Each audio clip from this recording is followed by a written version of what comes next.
Before we begin, 3 messages. If you're a freelancer or running your own small business, the one thing you probably wish you could do quicker and easier is invoicing. That's where FreshBooks.com comes in. They take the pain out of invoicing and get you paid faster. Effortlessly create invoices and email them to your clients. They can view them, print them, and even pay you right away with PayPal or any of their 11 other payment gateways. FreshBooks.com can automate late payment reminders and help track your billable hours at the office or while on the go with their apps for iPhone, BlackBerry, and Android. I'm only one of over 2 million really satisfied customers, and you can be one as well, all for free. Just head to www.freshbooks.com and sign up. When you do, be sure to say you heard of them from untether.tv, and one of you, my loyal viewers, will win a birthday cake each and every week. Doesn't even have to be your birthday. Get started today for free at www.freshbooks.com. When my company needed to develop a key mobile product, one that I was counting on as a new source of revenue, I knew exactly who to turn to. Macadamian. They delivered on time with incredible attention to detail, and I was able to get product into customers' hands faster than I ever thought possible. I've personally known them for 10 years, and they do make great products even better. Check them out at www.macadamian.com. Here's a riddle. How do you build native cross-platform mobile applications quickly without having to rewrite code and hire consultants at a huge cost? Titanium from Appcelerator. Called the easy button for mobile application development, it allows you to focus more on what's important, getting product out the door. Join the more than 1.5 million active developers who have created over 13,000 apps at www.appcelerator.com.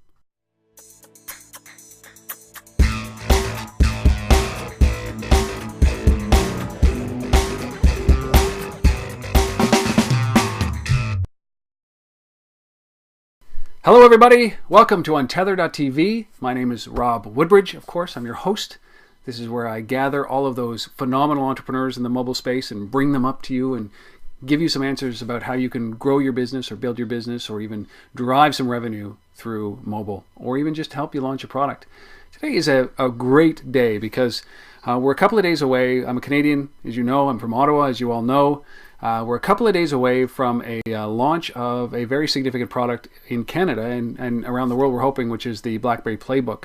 And I don't have anybody from RIM here to talk, but I do have the company that actually was primarily or chiefly responsible for building the UI and the UX on top of the QNX operating system. So all those flicks and flickers and motions and everything that you're doing, that comes from these guys. And with me is Gabor Vida, who is the co-founder of Teknision, an Ottawa company working with another Ottawa company in QNX, working for a Canadian company to build what is hopefully one of the largest tablet competitors to the iPad, which is yet to be seen, but that's what we're hoping. Gabor, thanks, man, for coming on and helping enlighten us about what you guys have been doing for behind closed curtains, so to speak, for the last little while. Thanks, Rob. I appreciate you having me. So, Teknision, for those people who don't know, you guys work with some big clients, certainly RIM is just one of them. Why don't you just give a quick overview about what you guys do? Sure. So we're a user interface design consultancy. We're based in Ottawa, as you said, but we work with go Ottawa. Yeah. But we work with a lot of really big clients. They come to us often with very specific challenges.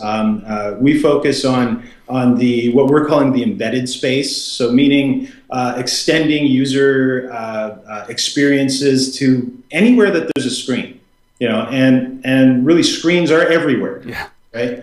And if you take a look at, I got to give kudos to Apple for doing this, but if you take a look at the experience that you get from the iPhone, it's such a runaway success that's the type of experience everybody is demanding. Yeah. And most interfaces today are lacking way behind. And when you look at something as dynamic as an iPhone experience and realize this is what can be done, and you look at what is being done and what has been done, the difference is so night and day that it affects the entire user experience and it affects the brand itself. So that's what we want to address. That's the market that that we're working on. And we've been lucky enough to work with great clients, you know, QNX, we've RIM, we've been working with, we've done a lot of work with Adobe, Intel, Sony, you know, just really, really great people. We've been fortunate. Not to mention Radian 6 that was just picked up by Salesforce.com, another Canadian company. Not Salesforce, but Radian 6 is. Yeah, they're a great, great crew too. Well, they are, and well-deserved. Absolutely. Yeah, I hope they spend their money well in Canada. I would just put it that way. Yeah. How long have you guys been around? 10 years. So, yeah, I mean, this is, and is this where you guys started as a business, in the UI space? Sort of. Web space, right? Pardon me? In the web space is where you started? Yes, exactly. Yeah. I mean, we started off, we're heavily involved in Adobe Flash. Yep. You know, about 10 years ago, if you can imagine, it's 2000. Flash is on the scene in a flash, and everybody wants a Flash-based site that moves and does things, and so we capitalized on that. We saw a lot of really good early success, and but you know, it wasn't enough for us. You know, I come from an advertising and marketing background. I really believe in building brands, and you know, we were working on a lot of marketing-focused sites, like we did the Sony Walkman site, the Kellogg's Fruit Loops site, that type of a thing. Yep. But those don't last forever. You know, they're there for certainly not the Sony Walkman. No, no. We did the site for their anniversary too, and you know, where are they now? Exactly. So they don't last forever. So they don't last forever, you know, and you put so much work into it. I mean, it's really it's software development. It may look like a fancy website, but you're developing software, you know, and it's gone. It's gone in a couple of months. And then we got a job doing, I believe it was for Visa, doing their film festival. So every year they have a film festival in multiple cities. And so what we created for them, mostly because we didn't want to do it over and over again, we created an application in which they could, you know, change the film festival and update it, and it became a little widget, a little gadget for them. And they didn't have to throw it away. Yeah. You know, so that kind of gave us an aha moment. What we really want to do is not build marketing-driven websites, but build applications for brands. You know, and then what that turned into is an investigation into what does that mean for brands. You know,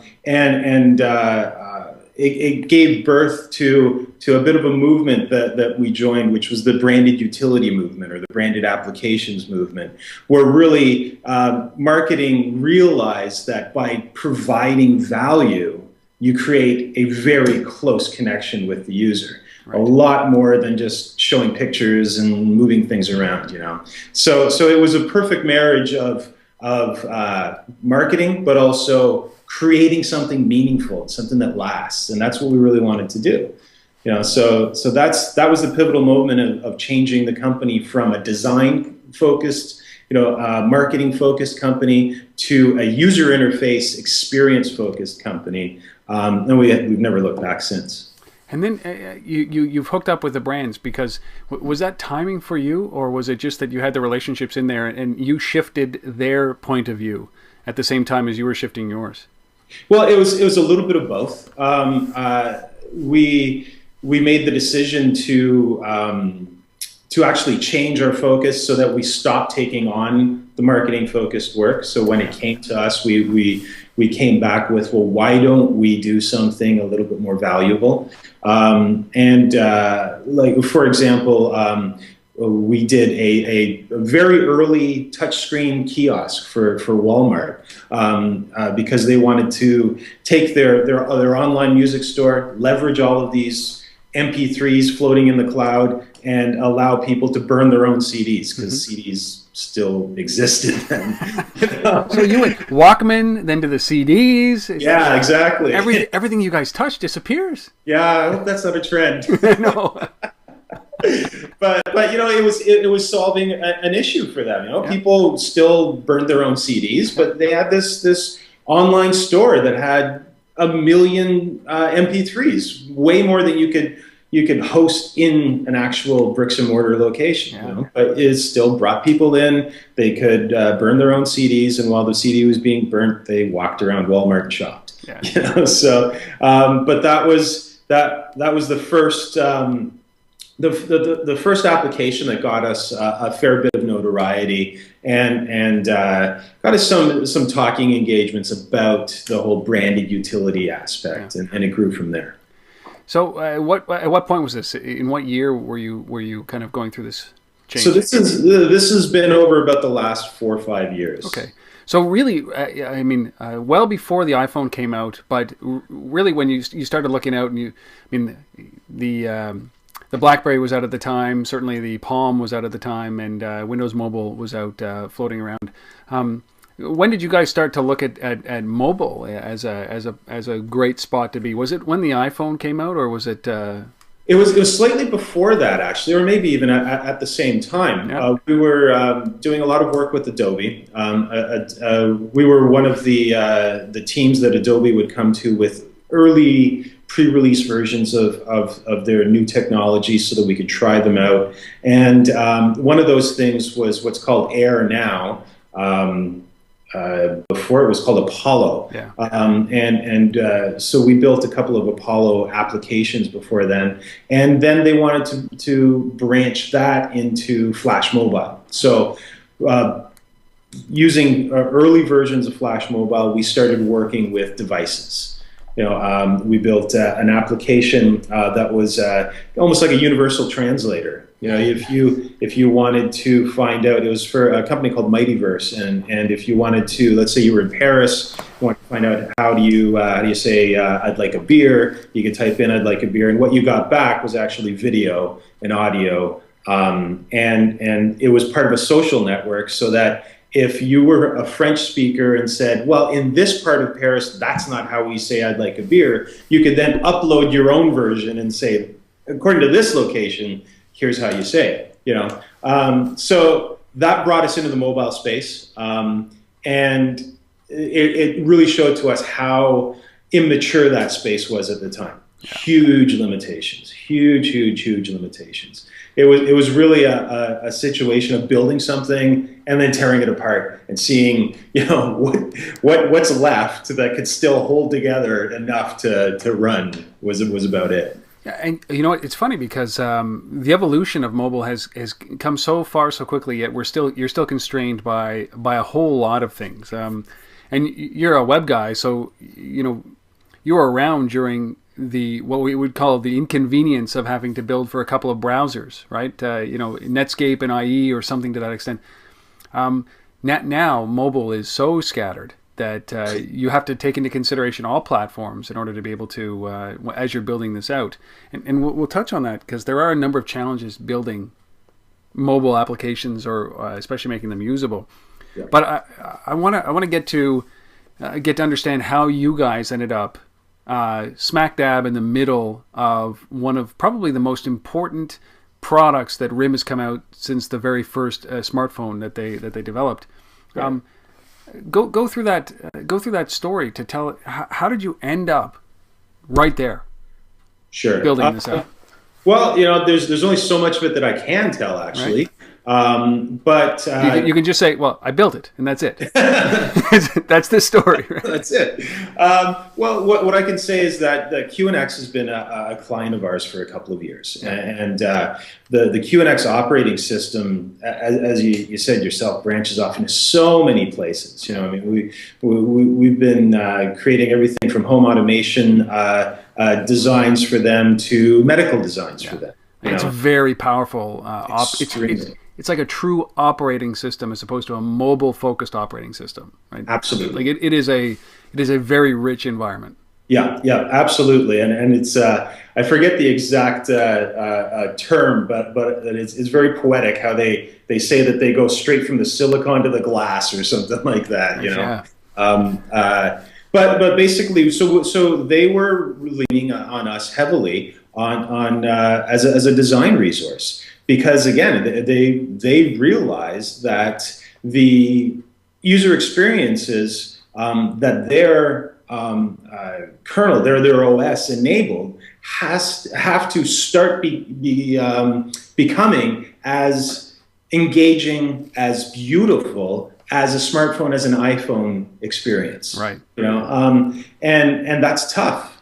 Those types of companies don't have people in-house that are of the caliber of somebody that can create the iPhone OS, for example. So let's just touch on that for a moment. Is that because I talked obviously to a lot of entrepreneurs who are in this space, and it was a defining moment when that iPhone, the first iOS device, came out, and now everybody mimics that. And there's a number of companies in Ottawa, like UI Labs, that tries to take clunky interfaces and put a skin on it that is iPhone like.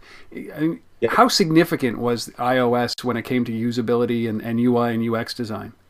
Yeah, it was a bit of a watershed moment, really, in many ways. One, in the hardware itself, in that get rid of as many buttons as possible. Absolutely. Right? You know, I mean, from our experience building for mobile, that was one of the issues. You know, you technically you could build an application once and deploy it across a bunch of different phones. Not every phone has the same keyboard layout and the same smart keys and all of that stuff. But once you get rid of all the keys, then you could actually create a ubiquitous experience, and it was a delight to use. Yeah. And it was, I mean, really, our philosophy around mobile, and that encompasses both smartphones and tablets, is that it's hyper personal. If you were to take, let's say you're an iPhone user or a BlackBerry user, yes, and you grab somebody else's phone, and it's the exact same phone that you have, same operating system, same everything. As soon as you unlock it and start to use it, it doesn't feel the same. Yeah. It's foreign, right? And why? What is that feeling? Well, it's because they've created that phone. It's their choice of the applications that are on it, which page they're on, and all that. So really, the OS is just the scaffolding. It's the scaffolding that allows you to create your own personal mobile home. It's the extension of your own personality into this device. Absolutely is. Absolutely is. And as you said, it was a watershed moment. And I didn't mean to interrupt, but you got to set the stage for something like this, because now you're going into a company like QNX that has an incredible operating system, but a thin veneer as a UI or user experience on top of that. So you guys walk in there, they're trying to take this operating system to multiple platforms, cars, military, you name it, they're trying to get there. So you're in there working with them. Right. Yeah, exactly. And they have the vision and the courage to realize, you know what, we do what we do very well. Yeah. You do what you do very well. We need what you do. Come in and do it for us. And really, that takes a lot of courage in a lot of people. There's a lot of we'll only do things in-house kind of a situation, and that doesn't make a lot of sense. Engineers are great engineers. They're not great user experience designers. I would never call myself an engineer. So never the twain should meet. No. So true. And then, but you're in there, and you're working with them, and then RIM comes a knocking, right? Right. Yeah. Well, when I'm talking, they came a knocking to QNX, right? When they bought QNX, it was for a specific reason, obviously. Absolutely. Yeah. I mean, it's that OS running with that device, the playbook with that hardware. It's really, I don't think people have seen. We haven't developed what it's capable of yet. Yeah. It really is something very, very special. And if you take a look at the fact that it's the combination of the hardware, the QNX operating system, and then leverage that the interface layer is based on Air and Flash, and the beautiful thing about Adobe is that they have a giant developer base, right? I mean, that's where we came from. Yeah. So you take something that's a real hardcore operating system that's solid, fast, reliable. You have great hardware, and you let loose the mavericks of the software development world. Who knows what's going to happen a year or 2 years from now? You know, good things though, obviously. Yeah, absolutely, absolutely. So, I mean, when you were working in there, I don't even know if you can answer this question, but was there ever was it a de facto? Was it just an understanding that you guys once RIM bought QNX and they were working with on the playbook? Did they just say, okay, you guys, Teknision, you're it, go? I don't know. Well, I mean, we were part of the project before QNX was bought. I mean, that project has been going on for well over a year. Yeah. You know, so that was in development for quite a while, and we then became part of. We worked with RIM's existing user experience design team. You know, I mean, RIM is a huge company. Yeah, and they didn't drop everything just to work on Playbook, right? I mean, they have a lot of other things to work on as well. So we became part of their team. Yeah. And it was a good fit. It was you complemented each other well. Yeah, very well. Absolutely. I mean, they've got an extremely strong team, and it was just a great project, really. So, I mean, you were in there for quite some time. I mean, over a year through the development process, and then it's about to launch in a number of days. I mean, it's already been out there, and there's a number of reviews out there of the playbook already. And probably by the time people are watching this, it would have already been launched. Now, maybe I can ask a simple question, which is, what are you most proud of from this device perspective, and what you guys have accomplished on this with the OS? I think it's beautiful. Really, I do. I mean,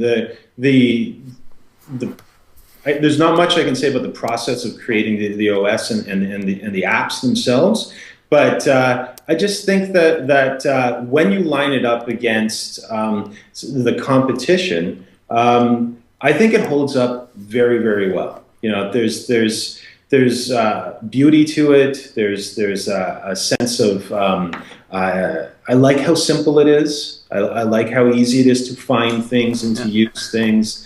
You know, the off bezel gesture, which was an idea of some of the RIM executives, which was brilliant. You know, it was smart. It was really smart, and I'm proud of how it looks. I think people are going to be pleasantly surprised that it's comfortable. It's engaging. It's responsive. You know, and it looks very, very solid and modern. What about working like you know? There's 1,000 questions, and I'm not going to ask all the ones that I know you can't speak of. But what was it like working with that form factor from what you guys have been used to before, like a 7-inch screen, kind of looking at a blank slate ultimately, to be able to be creative on this, taking an input from the RIM exec team and the engineers, and taking into consideration the limitations or the capabilities of the OS. That must have been kind of like the dream project to say, listen, let's just build. It very much, it was a bit of a carte blanche kind of a thing. There was a lot of groundwork laid by Android and by the iOS and that, but it was still there are many different things. So talk about that. When you talk about the groundwork laid by those operating systems, you're talking about usability, UI, you know, swipes, that kind of stuff. Yeah. I mean, there's only so many ways that you can do something, right? And there's only so many ways that you should do something. You know, if you take a look at desktop, you know, like the Windows has been around forever. The Mac OS has been around forever. Both of them, you know, you move your mouse around and you double click on something to launch the application, right? So if I'm going to create for some reason, somebody creates a third desktop operating system, there's really no need to invent a new way to launch applications, right? So that's why really what we're establishing norms. We're establishing how things are done everywhere. So that's the groundwork that they've laid. There's only so many ways you can do things. So you shouldn't invent new ways. Let's just use them. The difference, the little bit of secret sauce that you add in is really found in the transitions. It's found in the design, the transitions, and the feel, the how much inertia something might have. It's true. I remember speaking with somebody at,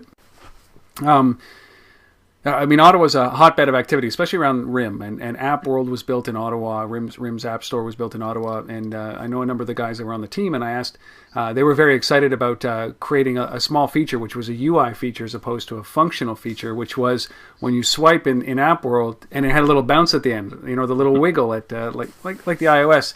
They said this was a major accomplishment, and it was an interface or a UI accomplishment. It had nothing to do with the functionality. It just made it look more seamless, right? And so that's what you add polish to those gestures ultimately. Yeah, absolutely. And you can't stress enough how important that polish is. Yeah. If you think about it, just what you were saying, you swipe across and there's a little bounce at the end. Mm-hmm. Well, a little bounce is not a trivial amount of engineering. It has to be built. Yep. You could decide, let's not add the bounce and save some money and time and all of that stuff, right? But that little bounce, that's what gives it that personality. Yep. And when you're talking about a hyper-personal device, you want it to have personality. You want it to feel like it's almost alive, or it's got some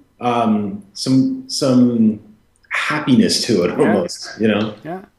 It's super important. Well, it does. It's the small touches like that make up add confidence. And I remember the first version of the Storm on the BlackBerry. Everybody would compare it to an iPhone, and they would, flip it horizontally and vertically, and it wouldn't compare. Like you should never have done that. Mm-hmm. But when you look at the tablet space, you now have that elegance that you need to follow through on, right? Not only from a design form factor, the hardware, mm-hmm. but really that software layer is so important. And from what we've seen in the playbook, it looks and reacts beautifully. It's very reactive, which is another piece of the UI that has to be there. Right. Yeah.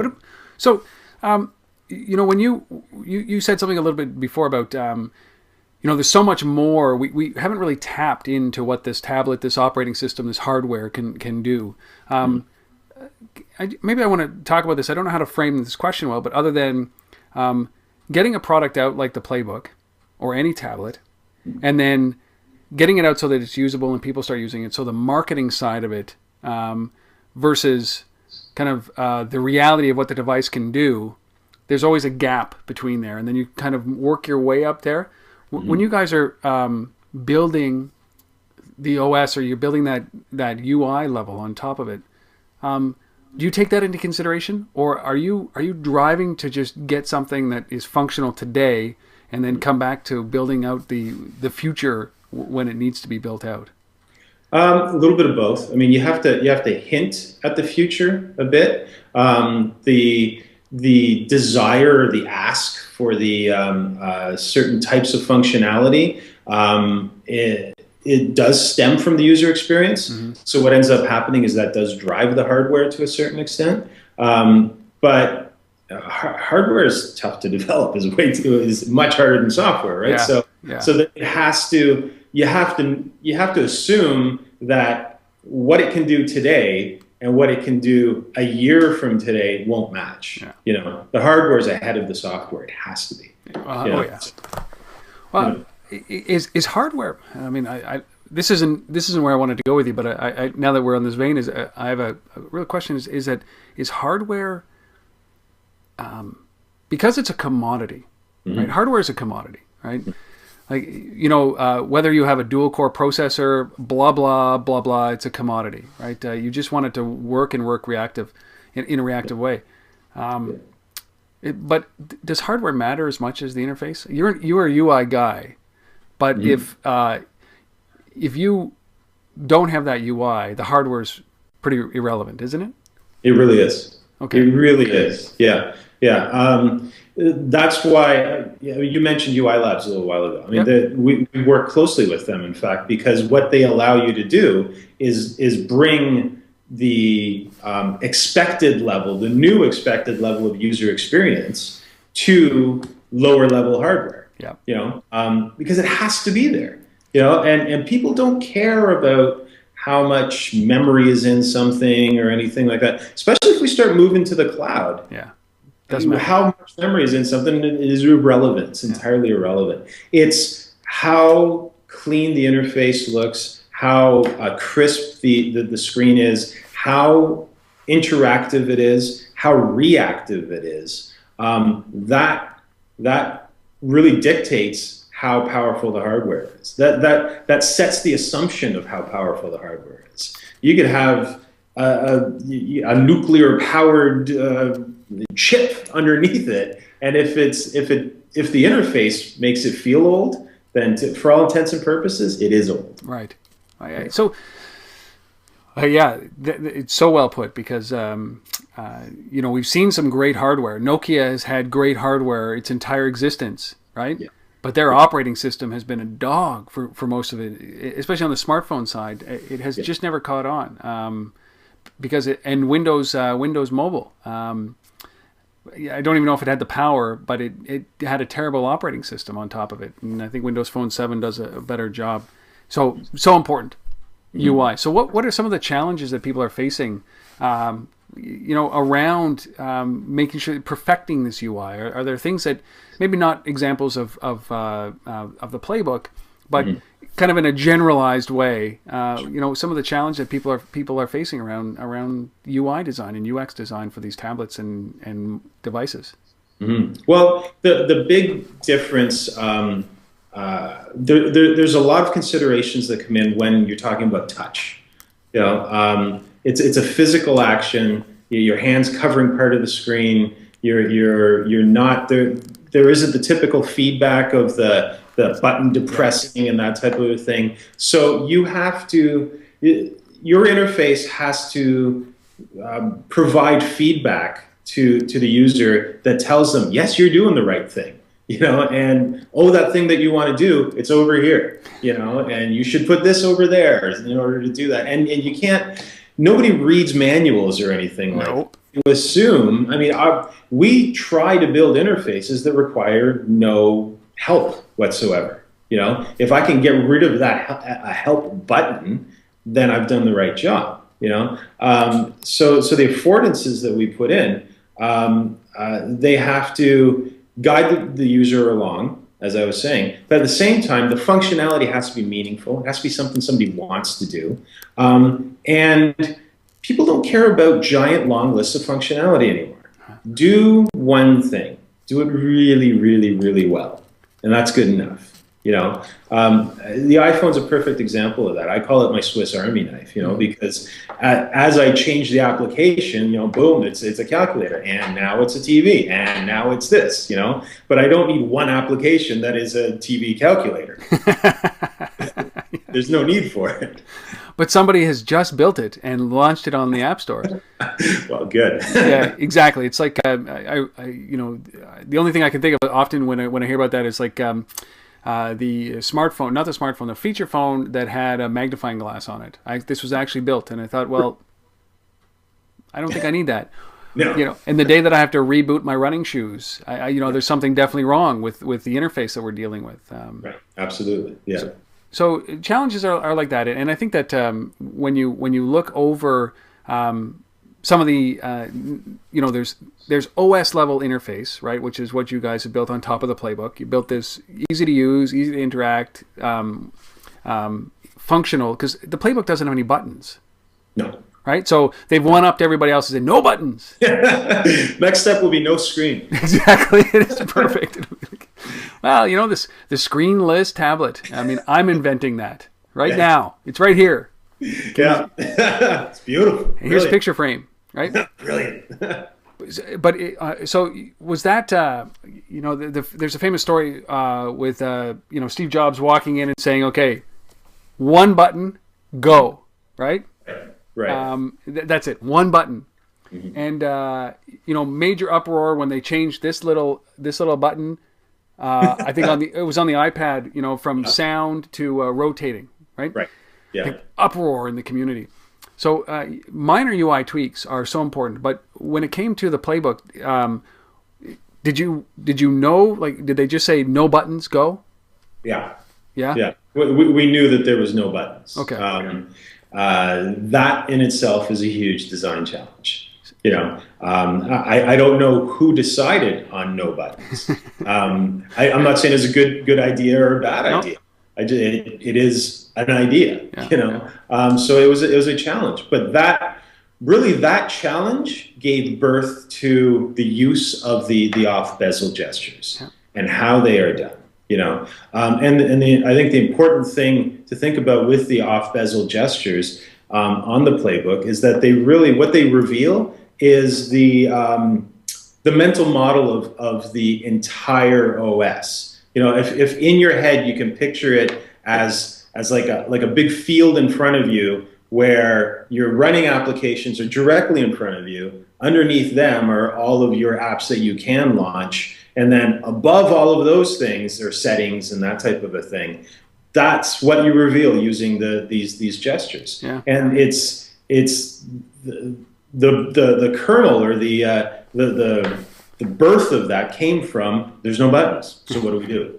You know, because as soon as you take that one button away, trust me, you find the value of that one button. Oh yeah. Holy shit, that button was amazing. It was so important. Yeah. That was one of the best buttons ever. It was like, yeah, like, you know what? It's so funny because one button is like a luxury. Yeah. Right? Because you see with other devices like the iPad and the iPhone, is if you double click on the button, it pops up the little bar, right? You can start to add functionality to that one button. You take that button away, you're like, okay, so we got to start to rethink about how we interact with this operating system. Yeah. Right? And I find that's really the challenge. I mean, when you're handed that kind of challenge as a UI, UX guy, you must think, okay, let's do this because we can, you know, it must, I mean, would you say that was the biggest challenge in this whole thing? Well, that's one of the biggest challenges, absolutely. The other challenge is creating something that there's a lot of things you have to juggle. I mean, it has to fit in. It has to be an identifiable product that's a RIM brand. Yeah, you know. So there's that as a challenge. It has to fit in with the established tablet kind of metaphors, you know. So it has to play well as a tablet, you know. And it also has to kind of float that line between is it the same as something else or not? I don't really know where I'm going with this, but yeah, I mean, you when you start to think about the functionality that it offers, I mean, I just wrote down this is that you know, what does this do for the future of PCs? Mm-hmm. Right? I mean, the challenge of a PC, like even a laptop, I think that laptops, I'm sitting in front of one, you're probably sitting in front of one, they're transient. It's an anomaly, it's a mistake, right? Like the idea of taking a screen and putting a keyboard on it is not as natural as a tablet. Right. So do you see that what you guys have done, putting that layer on top of QNX, putting it on the tablet, and the power of that OS, is this really the future of computing? Like, are we going to get rid of laptops as a result of this?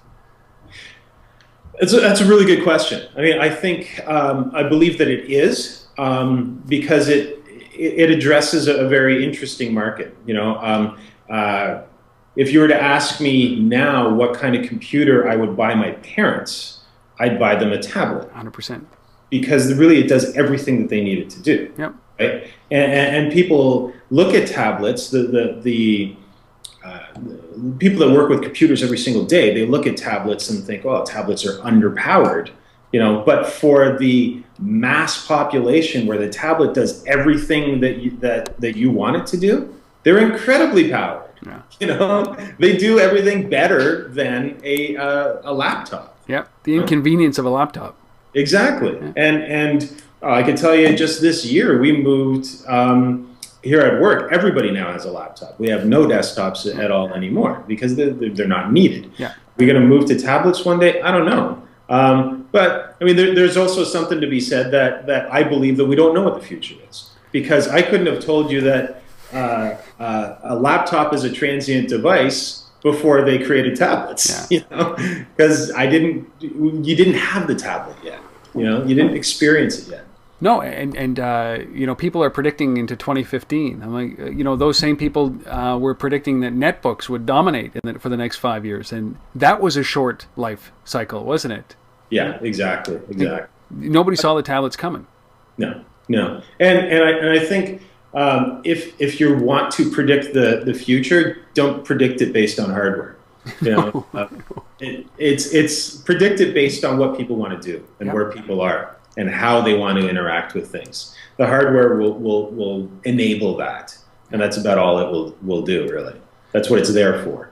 You know, we speak the same language. I think that hardware, it's although very significant, is insignificant for the future, right? Hardware is today, and you can assume that there's going to be enough power. It's what you do with that power, and you know, an engine's an engine. It you know, the same engine is in a Toyota Tercel as a high-end sports car, but it's the wrapper around it that allows you to either charge 10 grand or 100 grand for it, right? Yeah, exactly. So what about what are some of, and this might be a tough question, and maybe leave out the playbook here. What are some examples of great UI that you've seen that you look at and you say, listen, you know, the iOS opened your eyes. But what have you seen any apps out there or any other devices that you look at and go, oh my God, that, like, so an example of this would be a subtle thing. Mm-hmm. There's a Tweety, right, which was a Twitter app for the iPhone. Yeah. Did the first thing that they did, I think this was the first company that did it, where you actually pull down to refresh. Right. Like yeah. that subtle UI change. Everybody does it now, but they were the first to do it. Absolutely. And those UI tweaks are so important in application development, right? That it's just, why didn't we think of that? Right. Have you seen something like that you look at and say, oh my God, that's inspiring? It's funny because I was going to mention exactly that. Oh, nice. Exactly. Okay. You know, there's a couple of others. You know, it really is the small additions to the experience that make things stand out. So I'm not going to remember the actual names of the applications, but I believe that there's I think it's Reader for the iPad, and the way in which it refreshes, and the way in which when you slide something across, it reveals certain things. I thought was really brilliant, and I thought, okay, well that makes sense, because creating an RSS reader itself is a tough thing. Yes. You know, because you're tying together. First of all, you're ripping content out of its intended, you know, first intent layer, you know, and putting it into your own wrapper kind of a thing, and then trying to give some sort of logical flow to it, some sort of navigation to something that's just random, and it's tough. It's really tough, but they did it very, very well. Yeah, and I mean, you look at Google Reader, right?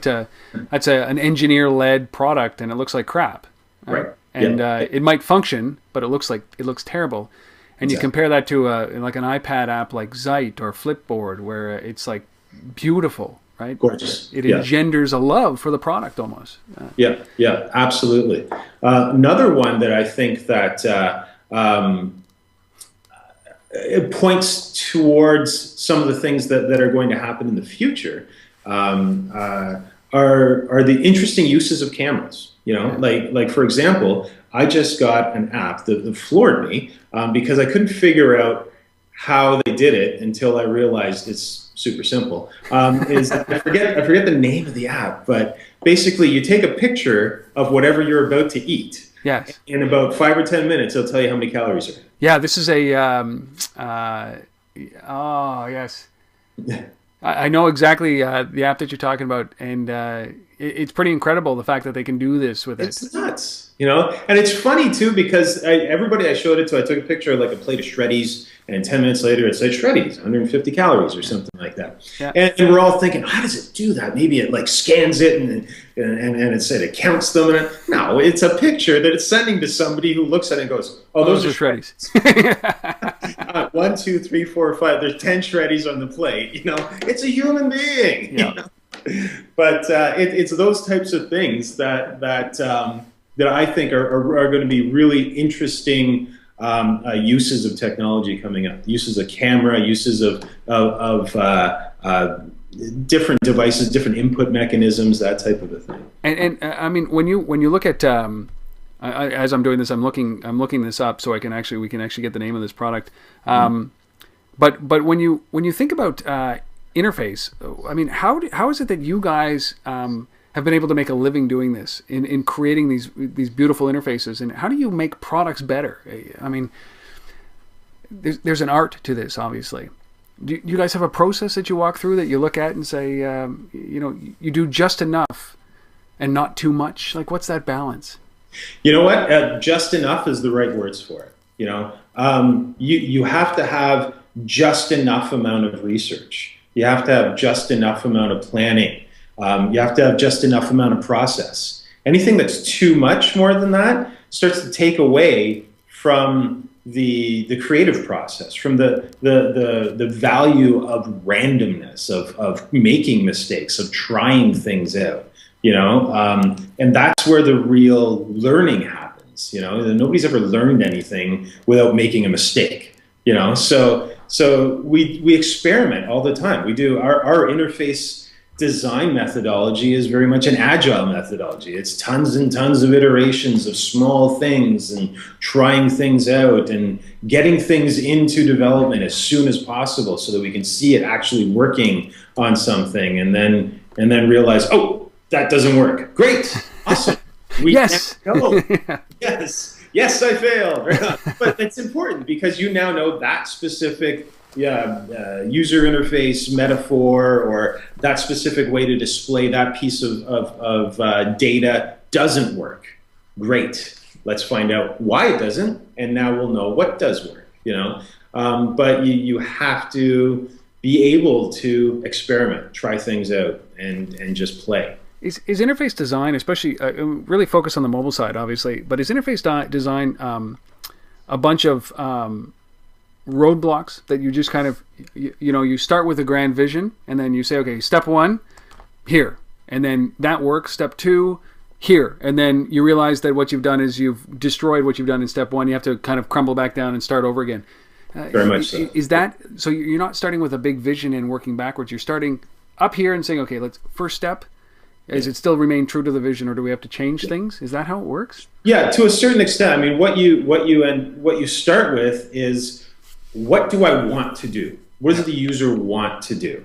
So you start with desire. You start with an ask like that, and then you start thinking about, well, how do they know when they did it right? You know, what does success look like? And then you start to try and build success. You know, but you realize that you can't get it right to start with. You know, so start building the bigger blocks. What concepts do we have to create that we have to get across first in order to make the right mental model in somebody's mind. You know, it's kind of like building Lego. You have to introduce them. This is a square Lego first. You know, and this is the little half a square with the slope on the top. Yeah. You know, once you know that you have those two pieces, you can build a house. Yeah. But you know, you have to be first introduced to those two objects as concepts. You know, so there's a little bit of object-oriented design. There's a little bit of just worry about what the target is, what success is, and a whole lot of I like the word play, you know, but it's really realizing that people want to be rewarded. So what's the reward? What's the delight? So you have to make sure that you imbue everything you do with delight. That's a great way. Imbue everything you do with delight. Well, That's so important. You know, it's like Pavlov. You just literally you have to be rewarded if you do something, right? So something has to happen. And you know, there are many apps that I've used where it's kind of like it must not be working because I'm not getting a response, right? Yeah, absolutely. So a good example of that is, for example, right now we're putting together a presentation that we're going to do for a medical devices seminar in the summer or fall, and one of the subjects is when you're talking about medical devices, it's very important to put in the right data, right? And there's two ways that you can do that. You can either mitigate user error by forcing people into little tiny boxes. yeah. You know, and we're all used to that. We're all used to small boxes that for date, it'll tell you MM. So I know, oh, this is where I put in months. And because it says MM, it needs 2 digits. Yeah. You know? And if my birthday is August, which is the 8th, the first digit is a 0. In fact, 10, 9, most of the month. Exactly. Start with 0. You know, so you either know what the data is supposed to look like at the end and then force people into that box, or instead what you do is reward them for wanting to do it right. Yeah. You know, think about how you can turn data input into a game or some form of a instant reward mechanism so that they want to do it right. And what'll end up happening is they'll self-correct their errors. You know. I think that's the right way to do it. That's the way that we're moving towards it. And I mean, you guys as UI builders, right? The experience builders ultimately is what it is. How do you balance that, which is the way it should be, versus the guy that comes here and says, no, just give me a box. Like I want everybody to fit into that box. You know, and I'm going to assume, and you don't have to answer this yes or no, but working with a company like RIM that's very structured, ISO, all of those things that says, listen, you know what, because there are other devices, and iOS 6 is very proper, or not iOS, but BBOS 6 is very proper, and what I mean by that, it's like regiment folders. You know, it looks like Tron. You know, it's very much engineer led, not UI led, which is which is why the playbook is so important from a UI perspective, from a RIM, you know, they as they mature as a company. So they come to you, or somebody comes to you with a box, and you've got to say, okay, well, listen, let's try to figure out a way to make this either a game or a reward system or an interface improvement than just that box. That's got to be a challenge at this point for you guys. It is. It's a challenge, and the challenge really is not so much trying to work around thing. You know, let's put out a hypothetical. Somebody does come to us and say, you know, I want it to fit into this box, and our response or our thinking is, well, maybe you don't even need a box. How do you know you need a box? You know. The correct response on our side is if they keep saying, nope, I want a box, we have to say, then we're not the right company for you. You know, we have to. Yeah. We have to stay true to our brand. And in the same way as when you're, it's kind of like when you're creating an application, it's the temptation of going and, you know, well, it can do this. Oh, and it can do that, and it can do that. Well, no, it just does this. Yeah. If you want it to do something else, this isn't the app for you. You know, so there has to be some conviction in order for us to do that. And what ends up happening is that's what teaches the client to realize, oh, maybe I don't need a box. That's right. No, come back, right? Yeah, there's amazing amount of power in the word no. You know, 100%. Yes has no power whatsoever. Anybody can say yes. Very few people can say no. And so I'm gonna, you know, tongue in cheek. How many times did you guys walk out of that office? Well, you know, no, I'm just joking. Cannot say. No, cannot say. So, I mean, why don't we? I want to kind of give the listeners, the audience, a little bit of tactical advice about UI considerations for what they're doing. So, you know, there are a number of people who are, everybody buys apps. Everybody is engaged in apps, especially people who are listening to this. But a lot of people are building apps. A lot of people are building that, their first or their second, and maybe the first didn't do so well, and they're looking at the second app.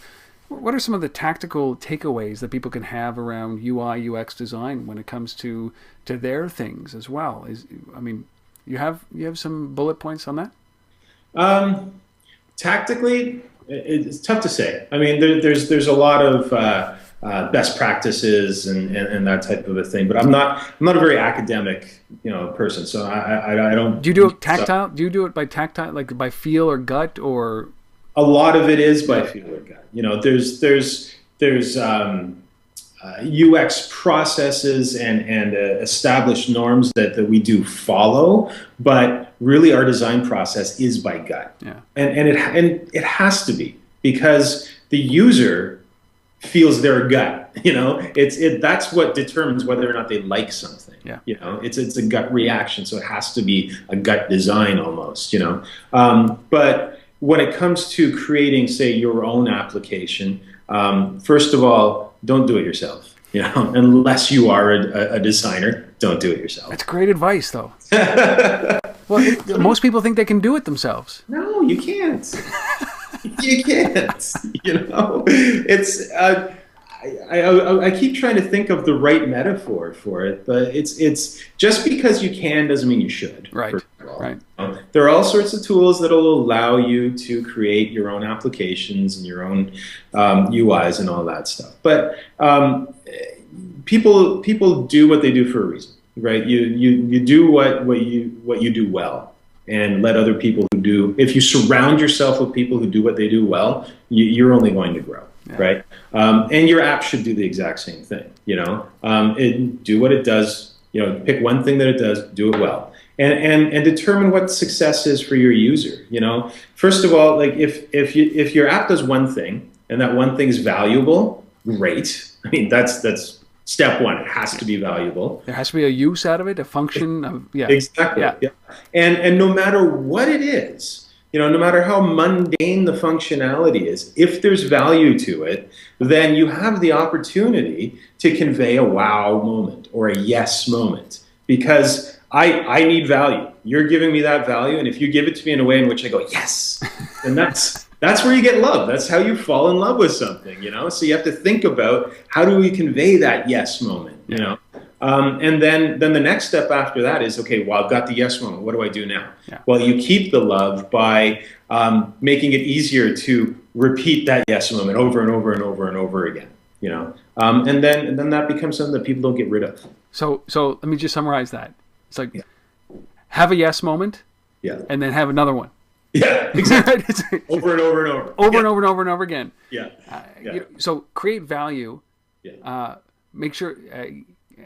Get a yes moment out of that value that they've created, like literally engenders love, or creates an emotional attachment or reaction, and then just keep doing that, and everything that you do or add, always put that in perspective. Is that? Absolutely. Yeah, absolutely. Yeah, and look at ways in which you can repeat that initial yes moment.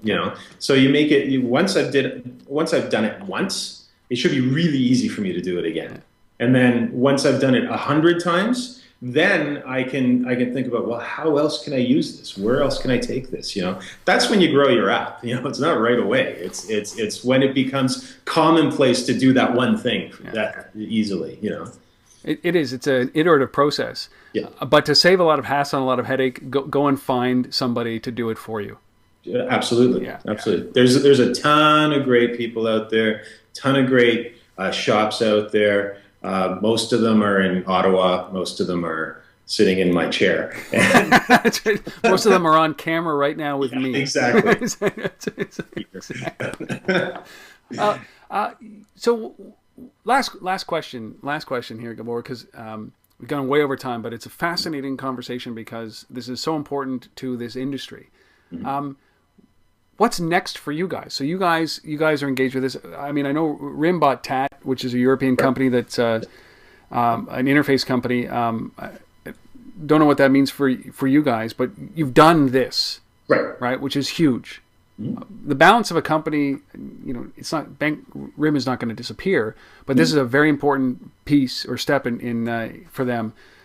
You've built that beautiful interface on top of this operating system. what's next for you guys after this, beyond the RIM? Does this just elevate you guys to a new realm, or are we not going to, you're going to bump into me in the street and just walk past because don't forget the little people, I suppose? No, you know what's next for us is we're lucky enough to be able to work with such great projects like this, such great brands, and really forward-thinking companies like this, and that's where we want to stay. We want to keep working with new small team things. Small team, small focused team. Not afraid to grow the team, yeah. but really the growth has to be organic. It has to be for the right reasons, and we're moving into some really interesting space.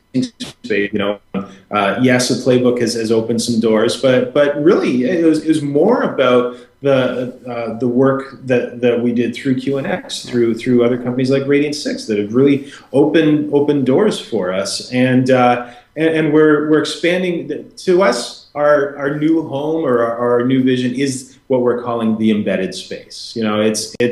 We believe that, like I was saying before, that user experiences are demanded now. That's the new norm. People want them, and they need to be embedded everywhere that there's a screen. Yeah. And that's where we want to be. So that's where we're right now working with some great new companies and some great big brands about new embedded experiences. I can't wait to see what's next. I can't also wait to see the reaction that the general population has about what you guys have done with the playbook.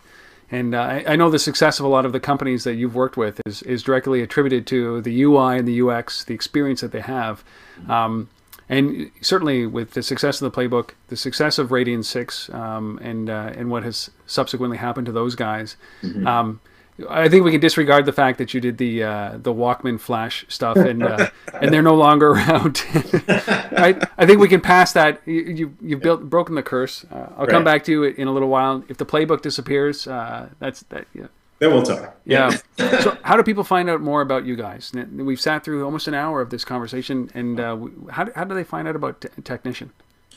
Our website, www.teknision.com. We're also expanding the whole embedded screen conversation. We're soon launching a We Are Embedded site, weareembedded.com, and that's where we really want to get other people talking about creating these ubiquitous, engaging, beautiful experiences everywhere they can. So that really, ultimately, I just want to see a screen as a window into my embedded world, and that's all it is. Love it. Well, Gabor, thank you, man, so much for doing this. Short notice. I really appreciate you coming on and spending close to an hour talking about this. Very important for you guys. Very important for RIM. What's going on there. But more importantly, I think that it's this is a nascent, growing industry that needs a lot of guys like you and companies like you to be able to build experiences and on top of the technology that we've got. And you guys are doing that. Thank you very much. It's absolutely my pleasure. It's fantastic. Thank you. Well, we've been speaking with Gabor Vida, who is the co-founder of Teknision. Go to teknision.com for more information. And obviously, you're going to hear a lot about the playbook going forward. Now you know a little bit more about where that came from and whose mind that came out of, one way or another. I'll come back, and when the product's released, we'll come back and talk about Easter eggs that you've embedded in there somewhere. Not that there are any. I'm just speculating. Thanks to Gabor. Thank you for coming on. Thank you guys for who are still here listening or watching. Really appreciate your support for Untether.tv. And this has been one more episode. Check. Done. Thanks, guys. And thanks to Andrew Milne for putting this together. BVO2.com.